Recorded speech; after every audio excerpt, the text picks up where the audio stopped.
আসসালামু আলাইকুম, সবাই কেমন আছেন? এই যে দেখুন, আমি খেজুরের গুড়ে পায়েস রান্না করেছি। এই রেসিপিটা আমি আপনাদের সাথে শেয়ার করতে চাই। আপনারা যদি আমার পুরো ভিডিওটা দেখেন তাহলে বুঝতে পারবেন আমি খেজুরের গুড় দিয়ে কীভাবে পায়েসটা রান্না করেছি। আপনারা একবার হলে বানিয়ে খেয়ে দেখবেন। আসলে খেজুরের গুড়ের পায়েসটা কিন্তু অনেক মজা হয়, অনেক মজা হয়। আপনারা ওইভাবে আমার রেসিপিটি দেখে, আমার ভিডিওটি দেখে ট্রাই করে দেখবেন। আর আমার ভিডিওটি ভালো লাগলে আমাকে একটা লাইক দিয়ে আমার চ্যানেলটি সাবস্ক্রাইব করে দেবেন।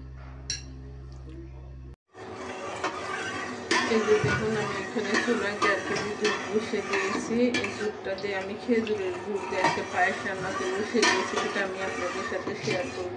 আমি দুধটা আগে জালতে বলক তুলে নেব ভালো করে।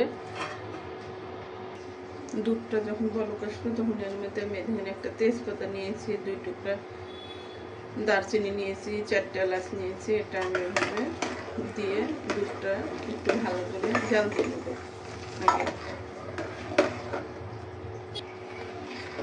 দুধটা যখন এরকম ভালো করে জাল হবে, যে যখন বলক উঠে গেছে ভালোভাবে জাল দেওয়ার পরে, তখন এটার মধ্যে আমি এই যে পোলার চালটা ধুয়ে পানি ঝরে রেখেছিলাম, পরে এটা আমি একটু আদা বাটা করে নিয়েছি ব্লেন্ডারে। এই যে এরকম ব্লেন্ডারে একটু আমার গোটা গোটা চালের থেকে এভাবে একটু ব্লেন্ডার করে নিলে ভালো লাগে।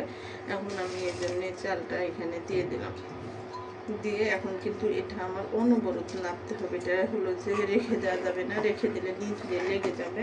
এই যে দেখুন, এই চালটা এখন আমি এভাবে নেড়ে নেড়ে নেড়ে নেড়ে আস্তে আস্তে রান্না করব। এ পর্যায়ে কিন্তু একটু চুলার আঁচটা কমিয়ে রাখবে এটা রান্না করার সময়। এখানে আমি একটু লবণ দিয়ে দেবো। মিষ্টি জিনিসে হালকা একটু লবণ দিলে এটা স্বাদ কিন্তু বাড়ে। আপনারা একটু হালকা একটু লবণ দিয়ে দেখবেন। মিষ্টি জিনিসের মধ্যে লবণ দিলে কিন্তু এটা কিন্তু খেতে কিন্তু আলাদা একটা স্বাদ হয়। এই জন্য আমি একটু লবণটা দিয়ে দিলাম। আমাদের পায়েসটা যখন এ পর্যায়ে যখন ঘন হয়ে আসবে, তখন আমি এই যে খেজুরের গুড়টা নিয়েছি, খেজুরের গুড়টা দেবো। এটা আস্তে আস্তে গলে দেবে। আমি গুড়টা আবার লাগলে আমি এবার চেক করে দেবো। এটা দিয়ে আমি আস্তে আস্তে নাড়বো, নাড়তে এটা গলে দেবে পায়েসের সাথে।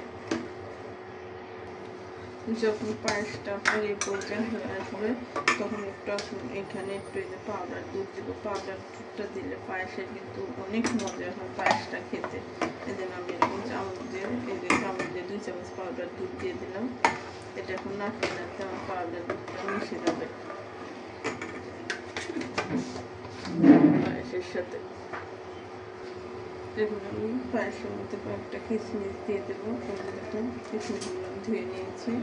কিশমিশগুলো দিয়ে আস্তে আস্তে নেড়ে চেড়ে একটা পায়েসটা আমি চুলাই থেকে নামিয়ে নেব। এই যে দেখুন, আমার পায়েসটা হয়ে গেছে। পায়েসটা আমি এখন চুলাই থেকে নামিয়ে নেব।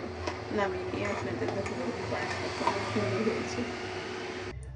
এই যে দেখুন, চুলা থেকে পায়েসটা নামিয়ে নিয়েছি। পায়েসটা এই যে দেখুন কত সুন্দর হয়েছে। পায়েসের কালারটা কিন্তু অনেক সুন্দর হয়েছে। সাথে যদি এরকম করে একটু কাঠবাদাম ছিটিয়ে দিই, এই পায়েসটা কিন্তু খেতে অনেক মজা হয়। আপনারাও আমার মতন এইভাবে ট্রাই করে দেখবেন। এই যে দেখুন পায়েসটা, এই পায়েসটা খেতে যে এত মজা হয়, আপনারা একবার খেলে তাহলে বুঝতে পারবেন খেজুরের গুড়ের পায়েসটা কত মজা।